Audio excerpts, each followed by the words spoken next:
ప్రియులారా, మరొక మాట ఏంటంటే, ఉపవాస ప్రార్థనలో రోజు జరుగుతున్న ఈ గొలుసు ప్రార్థన ఏదైతే ఉందో, ఈ గొలుసు ప్రార్థనలో కూడా మీరు అందరూ ఖచ్చితంగా పాల్గొండి. అందరూ పాల్గొండి. ఈరోజు దాదాపు అందరూ పాల్గొన్నారు అనుకుంటున్నాను. కొంతమంది పాల్గొలేదు. జస్వంత్ రాలేదు ఈరోజు టైం ఇచ్చి. అబ్రహాం గారు రాలేదు, మరియం గారు రాలా, ఈషు గారు రాలా, ఇంకెవరు ఆడవాళ్ళు ఎవరు రాలేదమ్మా? ఓకే, నాకు పేర్లు స్పష్టంగా ఏమో మీరు వచ్చారా? మౌనిక గారు మీరు వచ్చారమ్మా? రాలేదమ్మా. మీరు అమ్మ మీ విజయమ్మ గారు మీ 9ంటికి అమ్మ మీ టైము. ఓకే, సరే. మీరు ఎవరెవరైతే రాలేకపోయారో ఒకవేళ ఆరాధన తర్వాత మీ టైమింగ్లో ఉన్నాయేమో చూసుకోండి. ఆరాధన తర్వాత ఏంటండి రాత్రి ఆరాధన అయిపోయాక మీ టైం. ఓకే ఓకే, మంచిది. అదే మామూలుగా చెప్తున్నాను. అలాగే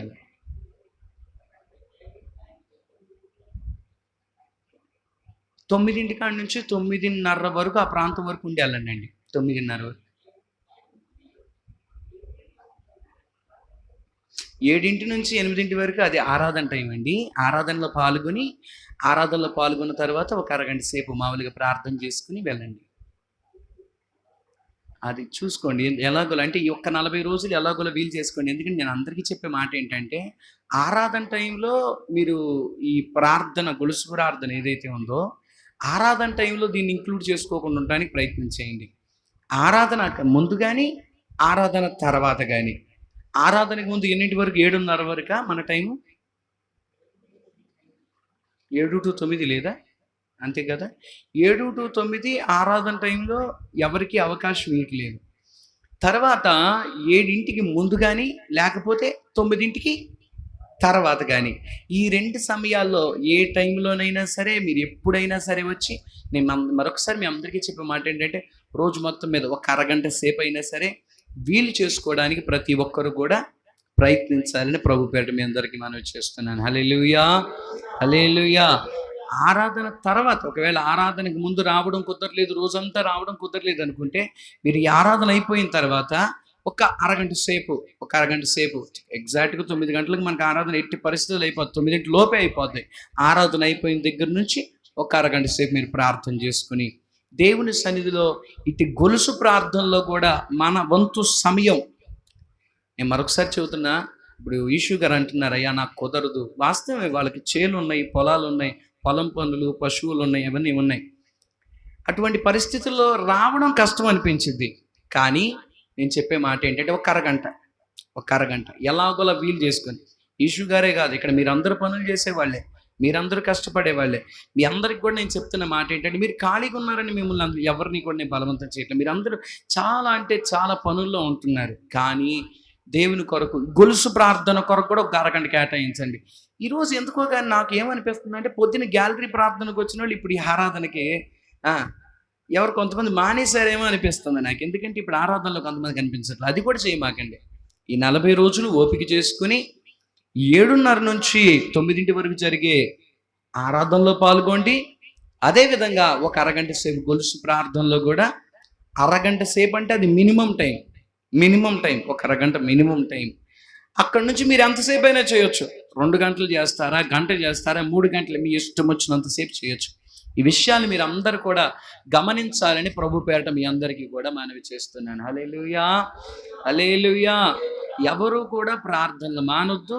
అందరూ కూడా ఈ విషయాన్ని గమనించండి. సరే, ఈ రోజున ఈ ఉపవాస ప్రార్థనలో మీ అందరికీ తెలిసిన విషయమే, 40 రోజుల పాటు కూడా మనం ఏదైనా ఒక ప్రత్యేకమైన అంశం మీద మనం ధ్యానం చేస్తూ ఉంటాం. 40 రోజుల పాటు కూడా ఏదైనా ఒక పుస్తకం మీద ప్రతి సంవత్సరం మనం ధ్యానిస్తూ వస్తున్నాం. హల్లెలూయా, హల్లెలూయా. ఈసారి ఈ ఉపవాస ప్రార్థనల్లో కూడా మనము ఒక ప్రత్యేకమైన అంశాన్ని ధ్యానించబోతున్నాం. పరిశుద్ధాత్మ దేవుడు అందుకొరకు మనకు సహాయం చేయబోతున్నాడు. హల్లెలూయా, హల్లెలూయా, హల్లెలూయా.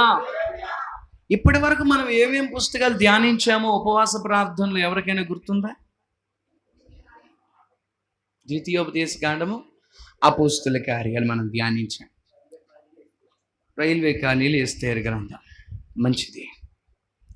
ఈసారి ఉపవాస ప్రార్థనల్లో, ఇక్కడ ముస్తాబాద్లో జరుగుతున్న ఉపవాస ప్రార్థనలు ఈ 40 రోజుల్లో మనం ప్రకటన గ్రంథంలో మనం అంత లోతుకి వెళ్ళలేము. అది చాలా పెద్ద సముద్రం, చాలా జ్ఞానం కావాలి దానికి. కాకపోతే 7 సంఘాలకి ప్రభు 7 ఉత్తరాలు రాశాడు. ప్రకటన గ్రంథం లోపలికి వెళ్ళి ఈ ఉపవాసాలు మనం అమలు చేయాలంటే అది కష్టం. దానికి ఇంకా మనకి చాలా జ్ఞానం కావాలి. కానీ 7 సంఘాలకి ప్రభువు ప్రకటన గ్రంథంలో 7 ఉత్తరాలు రాశాడు. ఆ 7 ఉత్తరాల్ని మనం ఈ ఉపవాసాల్లో ధ్యానం చేయబోతున్నాం. హల్లెలూయా, హల్లెలూయా. ఎన్ని ఉత్తరాలు? 7 ఉత్తరాలు, 7 లెటర్స్ రాశాడు ప్రభువు సంఘానికి. ఆ 7 ఉత్తరాల్ని మనం ధ్యానం చేద్దాం. దేవుడు ఏ సంఘంతో ఏం మాట్లాడుతున్నాడు, ఆ సంఘంతో దేవుడు ఎందుకలా మాట్లాడాడు, ఆ సంఘంతో మాట్లాడిన మాటల నుంచి మనమే నేర్చుకోవాలి, మనకది ఎలా ఉపయోగపడుతుంది అనే విషయాన్ని మనం నేర్చుకోబోతున్నాం. స్తోత్రం చెల్లిద్దామా? హల్లెలూయా, హల్లెలూయా. ఈ విషయాన్ని మీరందరూ కూడా గమనించండి. దేవుని ప్రియులారా, ఆ 7 పత్రికలు లేకపోతే 7 ఉత్తరాలు, సంఘాలకి రాయబడిన 7 ఉత్తరాల్లోకి మనం వెళ్ళబోయే ముందుగా ఒక చిన్న ప్రార్థన చేసుకుందాం. కళ్ళు మూసుకోండి, చిన్న ప్రార్థన. పరమ తండ్రి, ఉపవాస ప్రార్థనలో ప్రకటన గ్రంథం నుండి కొన్ని మాటలు ధ్యానించడానికి మీరు మాకు సహాయం చేస్తున్నందుకు వందనాలు నాయన. 7 సంఘాలకి మీరు మాట్లాడిన 7 ఉత్తరాల నుంచి మేము కొన్ని పాఠాలు నేర్చుకోవాలని ఆశపడుతున్నాం. మీరు మమ్మల్ని బలపరచండి, నీ ఆత్మతో మీరు మమ్మల్ని అభిషేకించండి, కృపతో నింపండి. నీ దాసుని కావలసిన జ్ఞానము, శక్తి, అభిషేకం అనుగ్రహించి ఇక్కడ ఉన్న మా అందరితో కూడా మీరే మాట్లాడి బలపరచమని యేసు నామములో ప్రార్థిస్తున్నాం పరమ తండ్రి, ఆమేన్. హల్లెలూయా, హల్లెలూయా. ఒకసారి తిరుద్దాం ప్రకటన గ్రంథము 1వ అధ్యాయం 1వ వచనము నుండి కొన్ని మాటలు చదువుకుందాం. ప్రకటన గ్రంథము 1వ అధ్యాయము 1వ వచనము నుండి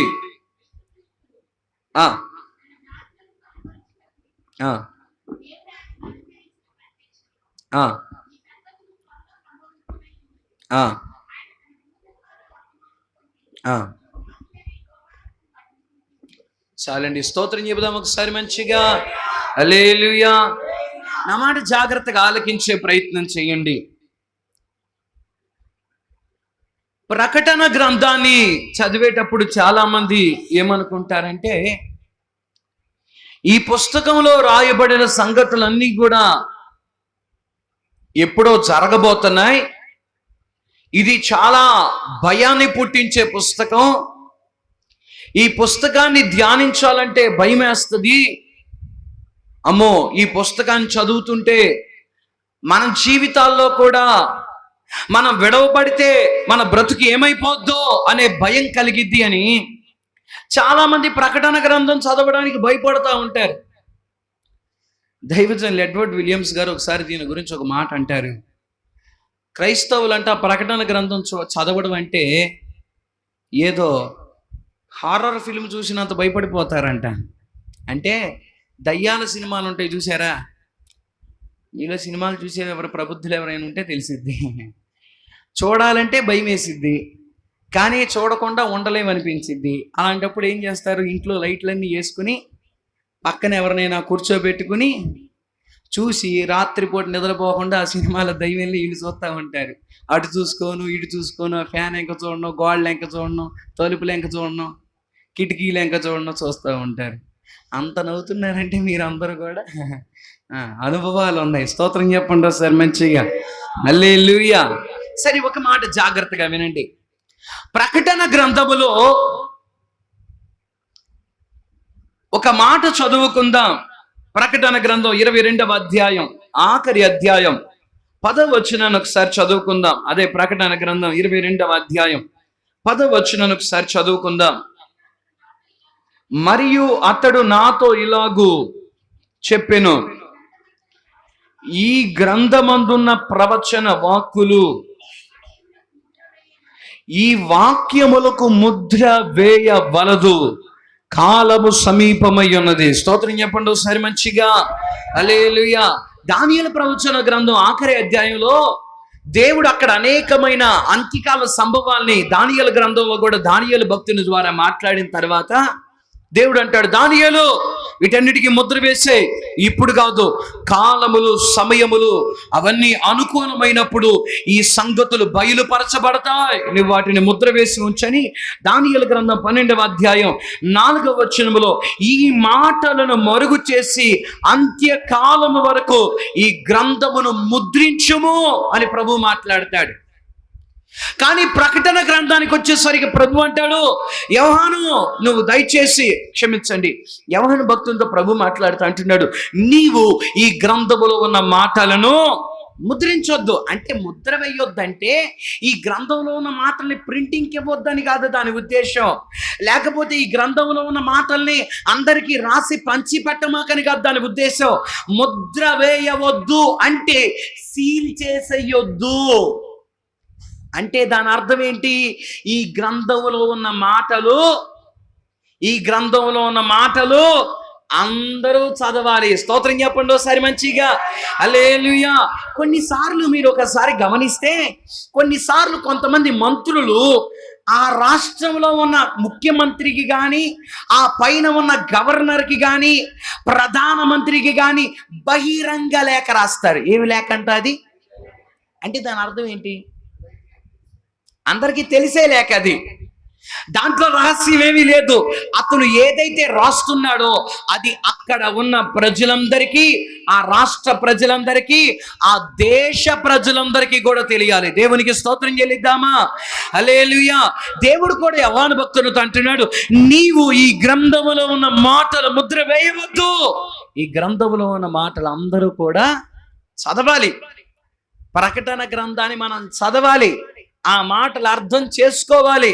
మన హృదయములలో ఆ మాటల ప్రకారం మనము సిద్ధపరచబడి ఉన్నామో లేదో అనేది పరీక్షించుకోవాలి. స్తోత్రం చెప్పండి ఒకసారి మంచిగా. హల్లెలూయా.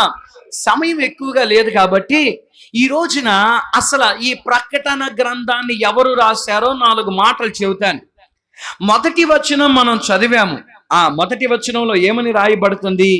ఈ సంగతులు త్వరలో సంభవింపనై ఉన్నవి గనుక ఆయన తన దూత ద్వారా వర్తమానం పంపి తన దాసుడైన యోహానుకు, ఎవరికంట ఈ సంగతులన్నీ ఎవరికి బయలుపరచబడుతున్నాయి?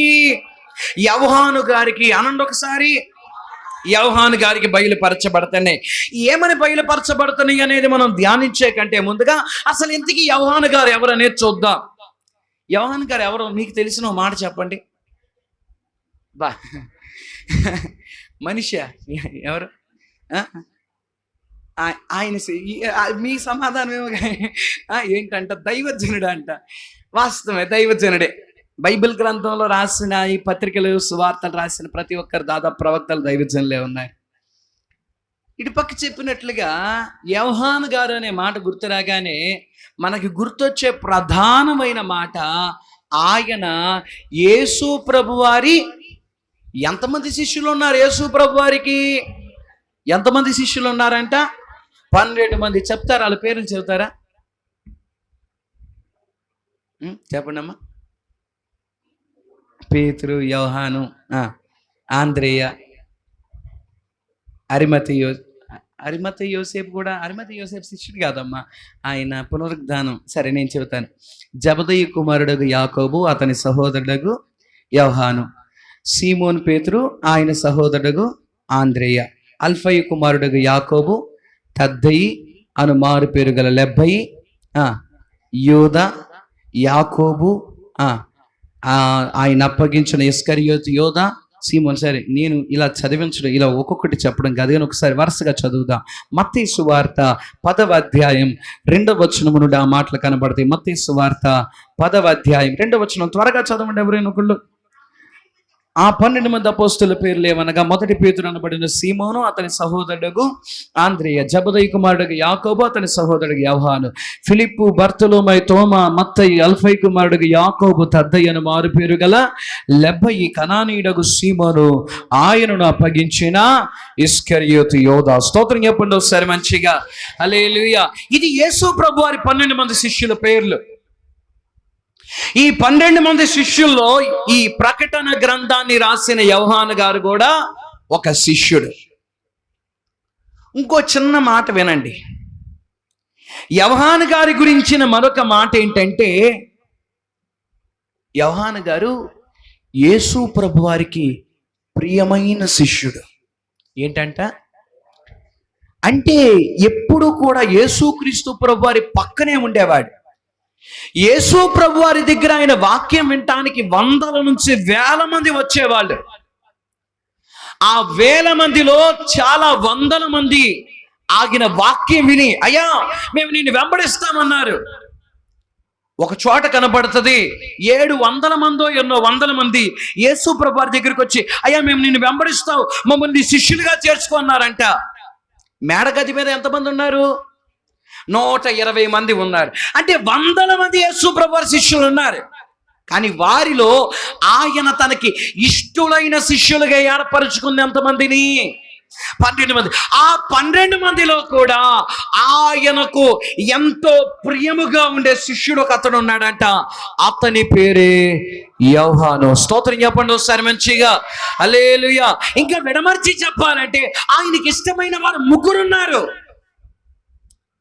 యోహాను, పేతురు, యాకోబు, 3. ఏళ్ళ 3లో కూడా ఆయనకి ఇంకా ఎక్కువైన ఇష్టమైన వ్యక్తి అంటే అందరిలో ఎంత జల్లిడి పట్టిన యేసు ప్రభు వారికి ఇష్టమైన వ్యక్తి ఎవరైనా ఉన్నారంటే అది ఎవరు? యోహాను గారి. యేసు ప్రభు వారికి ఎంత ఇష్టమైన వ్యక్తి అంటే నాకు భలే ఆశ్చర్యం అనిపిస్తూ ఉంటుంది. ఒక చోట రాయబడుతుంది, యోహాను అంట యేసు ప్రభు వారి పక్కన ఎప్పుడు ఆనుకుని కూర్చునేవాడు అంట. ఎంత ఆనుకుని కూర్చునేవాడు అంటే మీకు అర్థం అవ్వాలంటే, ఈరోజు రాత్రి 10 దాటిపోయిన తర్వాత ఒకసారి ఇక్కడికి రండి. ఇక్కడ ఒక అమ్మ, ఇక్కడ ఒక కూతురు పడుకుని ఉంటారు. వాళ్ళిద్దరు ఎంత అతుక్కుని ఉంటారో ఆ రోజుల్లో యోహాను గారు యేసు ప్రభు వారు అంత దగ్గరగా ఉండేవాళ్ళు. స్తోత్రం చెప్పండి ఒకసారి మంచిగా, హల్లెలూయా. అంత అతుక్కుపోయి అంత ప్రభువుకి బాగా అంత సమీపంగా ఉండేవాళ్ళు. ఆయన అప్పగించే సమయంలో ఆ రోజు రాత్రి విందు జరిగినప్పుడు కూడా యోహాను ఆయన పక్కనే ఉన్నాడని చూస్తాం. దేవునికి స్తోత్రం చెల్లిద్దామా, హల్లెలూయా. సిలువ వేయబడిన సమయంలో అందరూ చెదిరిపోయినప్పుడు కూడా యోహాను యేసు ప్రభు వారి పక్కనే ఉన్నాడు. ఇన్ని మాటలు ఎంత దగ్గరగా ఉన్నాడు కదా యోహాను గారు. ఒక మంచి మాట చెప్పమంటారా?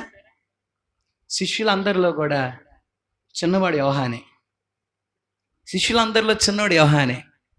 యేసు ప్రభువుని వెంబడించే సమయంలో యోహాను వయసు 15 సంవత్సరాల నుంచి 20 సంవత్సరాల మధ్యలోనే. బైబిల్ గ్రంథంలో చిన్న ప్రాయంలో ప్రభు చేతిలోకి దొరికిన మహాభక్తులు ఉండారు. అందరి వయసు 15 నుంచి 20 మధ్యలోనే. 14, 13, 15, 17 ఆ వయసులోనే ప్రభు చేతికి వచ్చారు. దావీదు, యోసేపు, ఇర్మియా. యోసేపు అమ్మబడినప్పుడు ఎంత వయసు? 17 ఏళ్ళు, 18 ఏళ్ళు. దావీదు గొలియాతుని చంపినప్పుడు ఎంత వయసు? సేమ్ అంతే, 14, 15 ఆ వయసు. ఇక్కడ యోహాను గారు యేసు ప్రభువుని వెంబడించినప్పుడు ఎంత వయసు? 15 నుంచి 20 మధ్యలోనే. ఇర్మియా దేవుని వాక్కు పొందుకున్నప్పుడు నేను బాలుడను అనంటే నువ్వు బాలుడు అనవద్దు అని అంటున్నాడు ప్రభు. ఎంత వయసు అప్పుడు ఇర్మియాకి? ఎంత వయసు అప్పుడు ఇర్మియాకి? అతని వయసు కూడా అంతే, 13 నుంచి 18 ఆ మధ్యలో. ఇంకా మహాభక్తులు ఉంటారు. యోషియా 8 సంవత్సరాల వయసులో ప్రభువుకు తన హృదయాన్ని ఇచ్చేసాడు. 8 సంవత్సరాలు. ఏమండి అసలు ఏం ఉంటుందని ఆ వయసులో? 8 సంవత్సరాల వయసులో వాళ్ళ నాన్న చచ్చిపోయిన తర్వాత తండ్రి తర్వాత కుమారుడే రాజు అవ్వాలని 8 సంవత్సరాల పిల్లగాడిని ఎత్తుకెళ్ళి కుర్చీలో కూర్చోబెడితే నేను ఇక నుండి నా ప్రభువును హృదయపూర్వకంగా సేవిస్తానన్నాడు. హల్లెలూయా. చిన్నతనంలో యేసు ప్రభు వారికి మన హృదయాన్ని ఇవ్వడం, దేవునికి మన జీవితాన్ని ఇవ్వడం ఎంత భాగ్యం అంటే, ఈ రోజుల్లో చాలా మంది బాప్టిసాలు తీసుకోరు. కారణం ఏంటంటే లైఫ్ ఎంజాయ్ చేయాలి. కారణం ఏంటంటే జీవితాన్ని ఎంజాయ్ చేయాలి. ఒక టైం ఉంది, అప్పుడు మనం ప్రభువుకి కానీ వాక్యం ఏం చెబుతుందంటే, నీ యవన జీవితాన్ని నువ్వు ప్రభువు చేతికిస్తే, నీ చిన్న ప్రాయములో నీవు బాలుడిగా ఉండగానే నీ హృదయాన్ని ప్రభువు చేతిలో పెడితే, యవనములో ఎవరైతే ప్రభువు కొరకు వాడబడ్డారని బైబిల్లో రాయబడి ఉందో వాళ్ళ బాల్యంలోనే వాళ్ళు ప్రభువు చేతికి దొరికేశారు. యవ్వనానికి వచ్చేసరికి ఆయన చేతిలో బాణాలు అయిపోయారు వాళ్ళు. మనం ఏం చేస్తామంటే, యవ్వన బలం పాస్టర్ గారికి ఇవ్వాలి, ప్రభువుకి ఇవ్వాలి పాస్టర్ గారు అని 22, 23 సంవత్సరాలు వచ్చిన తర్వాత ఇప్పుడు యవనొస్తుండండి, నేను దేవుని చేతిలో వాడబడాలి అని అప్పుడు ప్రభువు చేతులకు వెళ్ళాలని ఇష్టపడతాను. ఆ తప్పు నేను అంటలే, కానీ నువ్వు ప్రభువును ఎరిగి ఉన్నప్పుడే ఎంత పెందల కాడ ఎంత త్వరగా ఆయన చేతిలోకి వెళ్తావో అంత బలమైన బాణంగా దేవుడు మనల్ని తయారు చేస్తాడు. స్తోత్రం చెల్లిద్దామా? చాలా చిన్నవాడు యోహాను శిష్యులందరిలో, కానీ దేవుడు బలపరిచి వాడుకుంది కూడా యోహాన్నే వాడుకున్నాడు. ఇంకో చిన్న మాట చెప్పి నేను ముగిస్తాను. యోహాను గారు 3 రకాల పుస్తకాలు రాశారు. 3 రకాల పుస్తకాలు రాశారు. మొత్తం 5 పుస్తకాలు రాశారు. నా మాట అర్థమైందా? మొత్తం ఎన్ని పుస్తకాలు రాశారు? నా చేయి చూడండి సరిపోద్ది. ఎన్ని? 5. అవి ఎన్ని రకాలు? 3 రకాలు. నా మాట జాగ్రత్తగా వినండి. 1 సువార్త రాశాడు, 2 3 పత్రికలు రాశాడు, 3 ఏమి రాశాడు? ప్రకటన గ్రంథం. స్తోత్రం చెల్లిద్దామా? హల్లెలూయా. చిన్న మాట జీవితం జాగ్రత్తగా వినండి. ఆఖరిగా చిన్న మాట, విశ్వాస జీవితంలో మొట్టమొదటిగా ఒక మనిషి దేవునికి తన జీవితాన్ని ఇవ్వడానికి సువార్త కావాలి. స్తోత్రం చెప్పండి ఒకసారి మంచిగా. అది యోహాను గారు రాశారు. రెండవదిగా ఒక మనిషి సువార్త ద్వారా రక్షించబడిన తర్వాత దేవునిలో బలపడాలి. అందుకు అతనికి ఉపదేశం కావాలి. ఆ ఉపదేశము ఆయన పత్రికల్లో రాసి ఉంచాడు. స్తోత్రం చెప్పండి ఒకసారి మంచిగా. హల్లెలూయా. మూడవదిగా ఒక మనిషి రేపటి దినాన ఈ రకముగా ఈ ఉపదేశ క్రమములో నడిస్తే అతను పొందుకోబోయే మహిమ ఉంది. అది ప్రకటన గ్రంథంలో రాశాడు. హల్లెలూయా. ఈ 3 వాక్యానుసార అనుభవాలు మన జీవితాల్లో ఉండాలి. 1 సువార్త పునాది మన జీవితాల్లో ఉండాలి. యేసయ్య గొప్పతనం మనకు తెలుసుండాలి. మీలో చాలా మంది అంటారు, పాస్టర్ గారు సువార్త తెలియకపోతే మేము బాప్తిస్మం ఎలా తీసుకున్నాము, సువార్త తెలియకపోతే మేము రక్షించబడి ఎలా ఉన్నాము, సువార్త తెలియకపోతే మేము మందిరానికి ఎలా వస్తున్నాము, మాకు సువార్త తెలుసు అంటారు మీలో చాలా మంది. చిన్న మాట చెబుతా వినండి. మీలో చాలా మంది సువార్త తెలుసు అనుకుంటున్నారు కదా. మీలో చాలా మంది సువార్త తెలుసు అనుకుంటే సువార్త మీ హృదయాల్లో ఉన్నట్లయితే వాస్తవంగానే యేసు ప్రభువారు మాత్రమే గొప్ప దేవుడు, సృష్టికర్త అని మీరు నమ్ముతున్నట్లయితే సృష్టికి మీరు ఎందుకు భయపడుతున్నారు? వాస్తవా కదా? అంటే మన పునాది, సువార్త పునాదే సరిగ్గా లేదు మనలో. కొన్నిసార్లు సూర్యుడికి భయపడతాం, చంద్రుడికి భయపడతాం, దిక్కులకు భయపడతాం, అమావాస్యకి వీటన్నిటికి భయపడతాం. అదేమంటే కొంచెం మాలో ఆత్మీయమైన బలం తక్కువైంది అంతేగానండి, అంతకంటే ఎందుకు పిచ్చి మాటలయ్యి. నీలో సువార్తే లేదు అసలు. సువార్త, ప్రారంభ సువార్త యేసు దేవుడు అని నమ్మడం సువార్త. నీలో అది లేదు నిశ్చయత.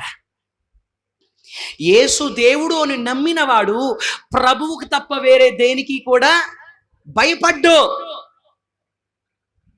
మనం భయపడుతున్నాం, సువార్త తక్కువైపోయింది. రెండవదిగా క్రైస్తవ జీవితంలో ఉండవలసిన మరొక ప్రాథమికమైన బోధ మన హృదయాల్లో పదిలపరచబడవలసింది ఏంటంటే ఉపదేశము. స్తోత్రం చెల్లిద్దామా? హల్లెలూయా. ఈ ఉపదేశం ఎలా ఉంటదంటే, ఈ ఉపదేశం సరిచేస్తా ఉంటది. అంత పరిచయం, అంత సువార్త చెప్పిన తర్వాత యోహాను గారు అంటాడు, ప్రేమ లేని వాడు చీకటిలో ఉన్నట్టే. ఆయన పత్రికలో బల్లగుద్ది రాస్తాడు, ప్రేమ లేని వాడు ఎక్కడున్నాడంట. అసలు అంటే ఎంత సువార్త నమ్మి బాప్తిసం పొందినవాడు రక్షించబడును, నమ్మని వాడికి శిక్ష విధింపబడును, యేసు నామము తప్ప వేరొక నామము లేదు అని నమ్మి వచ్చిన తర్వాత ఈయన అంటున్నాడు, నీలో ప్రేమ లేకపోతే నువ్వు ఇంకెక్కడున్నావు? అంటే ఉపదేశం ఏం చేసిద్దంటే నిన్ను కోసేస్తా ఉంటది, నిన్ను చెక్కేస్తా ఉంటది, నిన్ను మలిచేస్తా ఉంటది, నిన్ను కాలుస్తా ఉంటది, పుటము వేస్తా ఉంటది, శుద్ధి చేస్తా ఉంటది. అదే ఉపదేశం. ఉపదేశం మనలో ఉండాలి, ఉపదేశంలో మనం కట్టబడాలి. ఇల్లు 3 రకాలుగా ఉంటది. ఒకటి పునాది, 2 గోడలు, దానిపైన కప్పు. స్తోత్రం చెల్లిద్దామా? హల్లెలూయా. పునాది ఏంటిది? సువార్త. సువార్త పునాది మీద నువ్వు సరిగ్గా కట్టబడాలి. క్రీస్తు అనే బండ పైన నువ్వు కట్టబడాలి. సువార్త పునాది పైన నువ్వు కట్టబడాలి. ఏ మాత్రం కూడా నీ జీవితంలో ఈ పునాది మీద తప్ప వేరొక పునాది మీద నువ్వు కట్టబడినా, ఈ పునాది మీద నీ యొక్క ఆ కట్టుడు నువ్వు సరిగ్గా వేసుకోకపోతే ఆ ఇల్లు అటు కుంగిపోద్ది, ఇటు కుంగిపోద్ది, ఇల్లు ఊగుతూనే ఉంటది. స్తోత్రం చెప్పండి ఒకసారి మంచిగా. హల్లెలూయా. రెండవదిగా ఆ ఇల్లు సుందరంగా మార్చబడాలంటే ఏం కట్టబడాలి చెప్పాలి? ఏం కట్టబడాలి? ఉపదేశం నీకు ఆత్మీయ సౌందర్యాన్ని ఇచ్చేది, ఆత్మీయ సౌందర్యాన్ని ఇచ్చేది. నా పావురము నిష్కలంకురాలు, ఆమె అనేక మంది కన్యకలు ఉన్నారు, కానీ నా పావురము సుందరవతి ఒక్కటే అని వరుడు చెబుతున్నాడు. ఆమె సౌందర్యం గురించి మాట్లాడుతున్నాడు. సంఘము ఎప్పుడైతే సువార్త పునాది మీద కట్టబడుతుందో అది సౌందర్యం కలిగిన సంఘంగా మార్చబడాలంటే ఉపదేశంతో చెక్కబడాలి. అది ఉపదేశంతో అది పుటము వేయబడాలి. ప్రతి లోపం, పాపం, దోషం అన్నీ కూడా కడిగి వేయబడాలి, అవిధేయతలన్నీ కూడా. ఆ తర్వాత ఒక కప్పు ఎక్కడ ఉంటుంది చెప్పాలి? ఎక్కడ ఉంటుంది? పైన ఉంటుంది. స్తోత్రం చెప్పండి ఒకసారి మంచిగా. గాలి వచ్చింది, తుఫాన్ వచ్చింది, లేకపోతే వర్షం పడతా ఉంటుంది, లేకపోతే ఎండేస్తూ ఉంటుంది, అయినా అదిగో నాకు కప్పు ఉన్నదని ఒక ధైర్యం ఇంటికి ఉంటుంది. అలాగే మన జీవితాల్లో కలిగి ఉండవలసిన మరొక వాక్యానుసారమైన క్రమము, పరలోకపు నిరీక్షణ ఉండాలి. స్తోత్రం చెల్లిద్దామా? హల్లెలూయా. ఈ రోజుల్లో చాలా మంది క్రైస్తవుల జీవితాల్లో భక్తిగానే ఉంటారు, ప్రార్థనకు ఉంటారు, కానీ పరలోక రాజ్యం గురించిన నిరీక్షణ ఉండదు. నేను పరలోకానికి వెళ్తానా, లేకపోతే పరలోక రాజ్యానికి నేను వెళ్ళాలా, లేకపోతే పరలోక రాజ్యానికి నేను వెళ్ళాలంటే ఏం చేయాలి, ఇలాంటి ప్రశ్నలు ఏమీ ఉండవు. ఏదో వచ్చాం వెళ్ళిపోయాం, పరలోకమా చచ్చిపోయాక చూసుకుందాంలే, ఉంటే ఉందో లేకపోతే లేదో అన్నట్టుగా వారి జీవితంలో గడుపుతూ ఉంటారు. పరలోక రాజ్యం గురించిన నిరీక్షణ నీలో లేకపోతే కప్పులేని ఇల్లు లాంటిది నీ జీవితం. ఎల్లప్పుడూ కూడా పైకి చూస్తూ క్రైస్తవుడు నడవాలి. పైకి చూసి నడిచేవాడిని ఏమంటారు? పై మొహముడు అంటారు. పై మొహం వేసుకుని అడ్డు చూసి నడుతావేంట్రా, కింద చూసి నడువు అని అంటారు ఎవరైనా. అంతే కదా. కానీ క్రైస్తవులమైన మనకి వాక్యం ఏం చెబుతుందంటే విశ్వాసమునకు కర్తయు దాన్ని కొనసాగించువాడైన యేసు వైపు చూడాలి. హల్లెలూయా, హల్లెలూయా. ఎందుకంటే నడిపించేవాడు ఆయన. ఆ పరలోక రాజ్యపు నిరీక్షణ చూసుకుంటా బ్రతకాలి. ఆ పరలోక రాజ్యపు నిరీక్షణ హృదయం అంటే నింపుకుంటా బ్రతకాలి. నేను పరలోకం వెళ్తాను, నేను పరలోకం వెళ్ళాలి, నేను ఎలా అయినా దాన్ని స్వతంత్రించుకోవాలి, నేను పొందుకోవాలి, పరలోకాన్ని నేను గెలుచుకోవాలి, జయ జీవితం పొందాలి అనే నిరీక్షణతో మనం బ్రతకాలి. స్తోత్రం చెల్లిద్దామా? చెప్పడానికి ఇంకా కొన్ని మాటలు ఉన్నాయి, మరలా తర్వాత చూద్దాం. మాటలు గమనించండి. యోహాను గారి గురించి ఈ 3 విషయాలు, కొన్ని విషయాలు మనం చూసాం. ఒకటి, ప్రియమైన శిష్యుడు, చిన్నతనంలో ప్రభు చేతికి అప్పగించుకున్నవాడు. మూడవదిగా, అనేకమైన మాటలు, వాక్యానుసారమైన క్రమాలు రాశాడు, సువార్త రాశాడు, ఉపదేశం రాశాడు, నిరీక్షణ రాశాడు. ఈ 3 మన గుండెల్లో ఉండాలి. హల్లెలూయా, హల్లెలూయా. అంటే యోహాను గారు రాసిన పుస్తకాలే చదవమని అంటలా. బైబిల్ గ్రంథం అనేది ఈ 3 రకాల బోధలతో కట్టబడింది. 1 సువార్త, 2 ఉపదేశం, 3 ఇవి పాటించడం ద్వారా పొందుకోబోయే నిరీక్షణ రాజ్యం. స్తోత్రం చెల్లిద్దామా? ఆ 3 అనుభవాలు హృదయాల్లో నింపుకుందాం. దేవుడి కొద్ది మాటలు మన వినికిడు దీవించును గాక. అందరు కళ్ళు మూసుకుందాం, మోకరించుదాం, తల్ల మంచి ప్రార్థన చేసుకుందాం. ఈ రాత్రి ప్రభు మాట్లాడిన ప్రతి మాటను బట్టి మన జీవితాలు సరి చేసుకుంటూ, పరిశుద్ధపరుచుకుంటూ, ప్రభు చేతికి మనల్ని మనం అప్పగించుకుంటూ ప్రార్థనలు గడుపుదాం.